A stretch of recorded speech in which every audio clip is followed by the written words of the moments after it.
В ходе данной выставки абхазские абитуриенты смогут дополнительно ознакомиться с возможностями получения образования в России по различным направлениям подготовки. Помимо работы стендов будут также организованы отдельные презентации вузов, о которых я только что упоминал. Вообще вузовское образование среди граждан Абхазии очень востребовано, и мы этому рады, потому что подготовка кадров для республики означает, что республика и дальше будет успешно развиваться.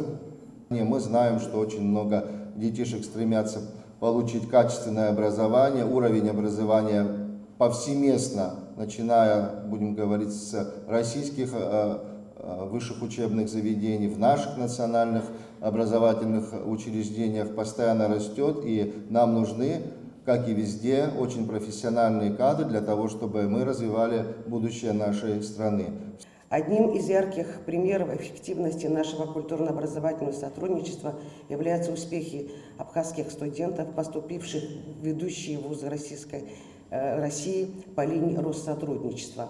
Благодаря этому сотрудничеству за последние 4 года более 20 абитуриентов из Абхазии обучаются в лучших вузах Российской Федерации. Альтернативы никакой нет сотрудничеству Великой Российской Федерации с Республикой Абхазия.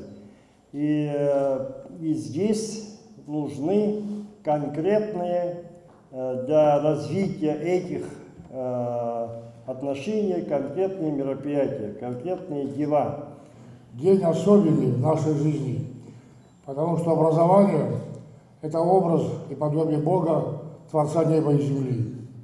Если мы образовываемся вот с этими принципиальными, необходимыми для каждого человека, это будет огромная польза и для государства, для семьи, и для всех живущих на этой планете.